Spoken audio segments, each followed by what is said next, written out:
We are with Tony Rosenfeld at the One Mighty Mill Test Kitchen and Mill, and Tony is one of the founders.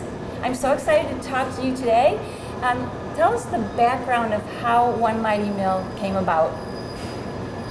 I guess if you want to go back to the very beginning, my co-founder John and I had a group of restaurants back in the day, and as we were thinking of next chapters, what we might do in the future, I think something that I had been thinking about for a long time was bagels. I've always been obsessed with bagels, and I think John shared that vision, but I think what he added to that kind of dream of ours was to source wheat locally and try and mill it ourselves, and so took a relatively simple idea and made it really special, a little scary, but something that was really exciting for both of us. And so about 5 or 6 years ago we started planning, and took about a year or two of planning, and then One Mighty Mill came to be. So you've been open a little over 4 years then? That's right. Okay. And so did it start from the beginning with the organic wheat that you got from local farmers? Yeah, that was always the dream, and I think we were lucky in that we were able to find some good farming partners locally. There aren't a whole lot of organic wheat growers in the New England area. We were also really the most incredible stroke of luck was meeting Andrew from New American Stone Mills up in Vermont.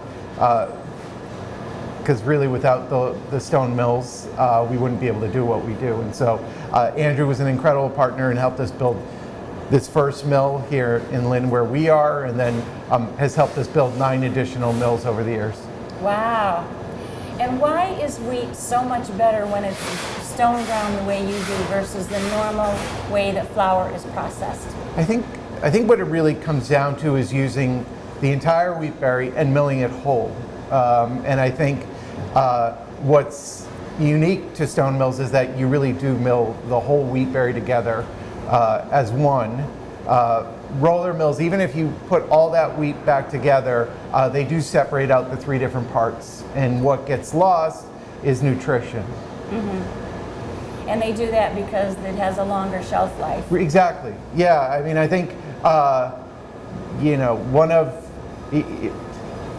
stone milling has been around for forever, seemingly, and though it's relatively rudimentary, it produces incredibly nutritious, incredibly flavorful flour. The only issue, as you mentioned, is that shelf life becomes an issue, that those wonderful oils that give our flour its great flavor and nutrition, they're prone to rancidity. And so when you do stone mill, the only issue is that, the flour can spoil. We think that's a fine thing. Most things that are good for you do eventually spoil, and right. We just plan our milling accordingly. But that's why kind of the roller mill came to be, for 2 reasons. One, that you could mill at much greater scale, but also more importantly that flour would have an indefinite shelf life. Right. But the breads freeze really well, and the bagels. Yeah, I mean, the freezers are really your friend. I mean, I think any bread that I make, bagels, anything, if I'm not eating it that day, I generally will freeze it, because freezers really do protect the integrity and nutrition and flavors and textures of fresh baked goods. So we're here in our test bakery. This facility initially was where we did all of our production and milling.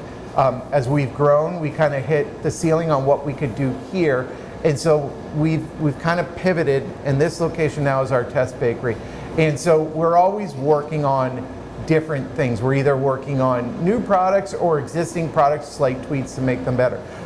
One thing that we've been working on for this summer are some brioche burger buns, and so those are kind of near and dear. Yeah, they're one of those things like bagels, nothing super complicated, but it's a great palette for the wheat to really shine. So that we're working on that. We do a lot of muffins, and that's kind of one of my new favorite things to work with. Muffin recipes are really simple to make, and it allows seasonal flavors, seasonal fruit, and our wheat to just like make this really incredible pairing. So those are a couple of the things that we're focused on right now. One thing I've always wanted to do is crackers. So that's something I think we'll try to take on here at our test bakery and see what happens. The burger buns and hot dog buns are something that have always been of interest. But you name a baked good with wheat, and I think it's something that we would love to see. But actually, probably most importantly, now that's I'm thinking about is we're kind of in process and getting a pizza oven into this facility. So we'll be making stone milk pizza here, and I'm really excited about that because That's awesome. it is awesome. Because I mean, my breakfasts are always covered with bagels, but to think about eating a lot more pizza, selfishly, is very exciting for me and Healthy for the pizza. team. Healthy pizza, and that's the reality is that part of the reason why we started One Mighty Mill is that wheat and flour-based products have been thought of as cheat day meals, and the concept that wheat, which is the original superfood, is something that you somehow have to eat on a cheat day is just crazy. Right. That's certainly of interest. Right, excellent. So, like, is there a 5-year plan for how many more plants you want to have, or mills you want to have, or? I think a lot of our planning is just on continuing to grow what we do. I think we've got some mills out in California, we've got some mills in New York. I think we would be excited to have our mills dotting the U.S. and be in as many retailers as possible. I think this for us has always been a mission about making stone milling and organic wheat as much, as present in our food system as possible. So that's the goal. Is there a problem finding enough farms that are growing organic wheat? Well, I think that too is also part of the mission. Less than 2% of wheat in the United States is grown organically. I think our goal would be to continue to push that number up and convert conventional fields over to organic fields. So that's the mission. That's what we're up to. That's the hope. Excellent, great. Well, thank you very much for sitting down with us. I know you're busy. Thank you. I can't wait to look around the test kitchen and the mill. Awesome. Thank you. Are you hiring? We always are. We always are. Great. So this is the one in One Mighty Mill. This is our first mill, the original. It is a 48-inch granite New American stone mill. 48 inches doesn't sound that big, but each of these stones here, this is the top stone, this is the bed stone right here, each weighs 1,200 pounds. Wow. So there's 2,400 pounds of stone here. When we do mill, it's relatively simple.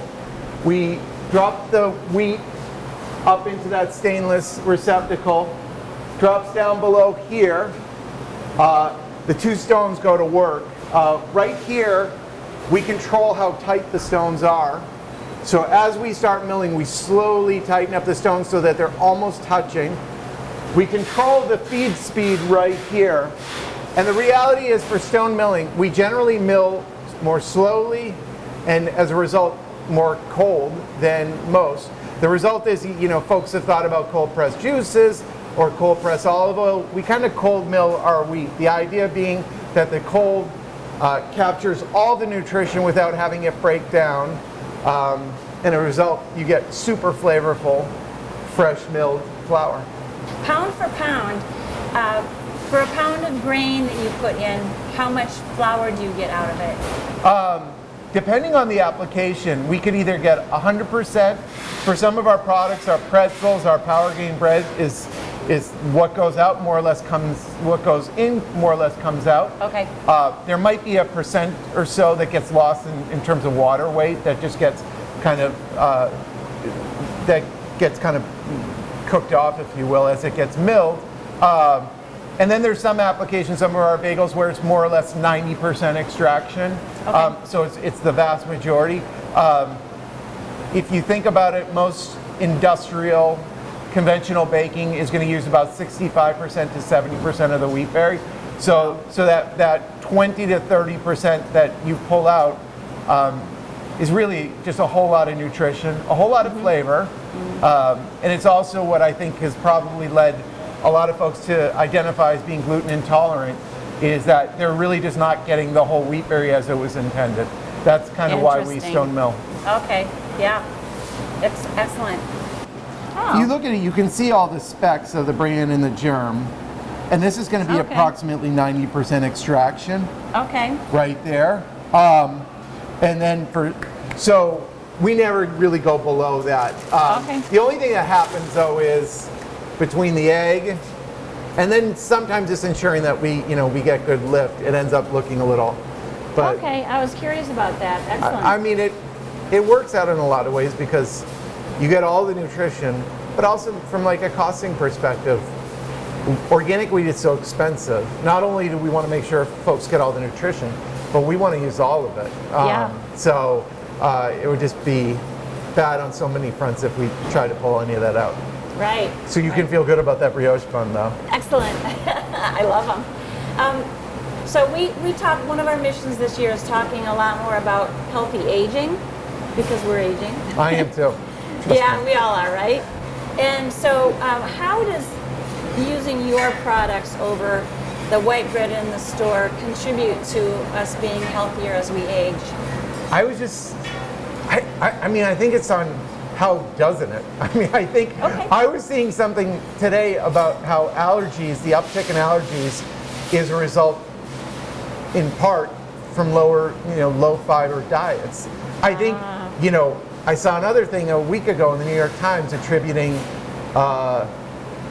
depression to this ultra processed diets that are lacking in fiber.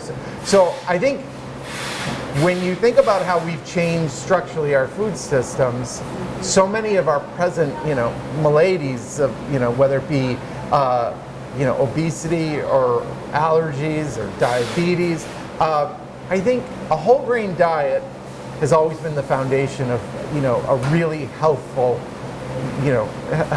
healthful aging. And when we go to the Mediterranean and we see folks that are, olive oil, whole grains, and living and looking wonderful, I think as Americans, we generally, we would rather our best-selling form of eat these two things and you'll live to be 120. It's a little boring to just say, hey, eat whole grains and you're going to have a much healthier diet. But I think that's the reality. Yeah, I think that's the truth. I totally agree. Excellent. Okay. Thank you guys. So you guys got to sit down and eat. You've got these are Julio's sour cream coffee cake muffins. So Oh my gosh. he's gonna be really disappointed if you don't eat one. Oh, all right. We don't want to disappoint Julio. No, trust me. That can happen. Try the muffin for us.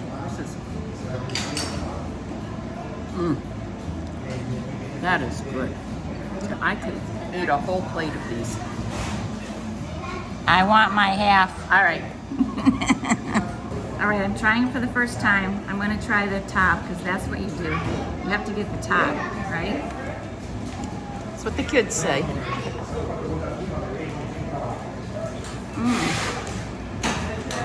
It's got a crunchy top. It's sweet and cinnamony. Oh my gosh, delicious. Delicious. My quesadilla is asparagus and feta cheese and chicken. It's really hot. Oh man. Onion. Caramelized onion. Oh, that's right.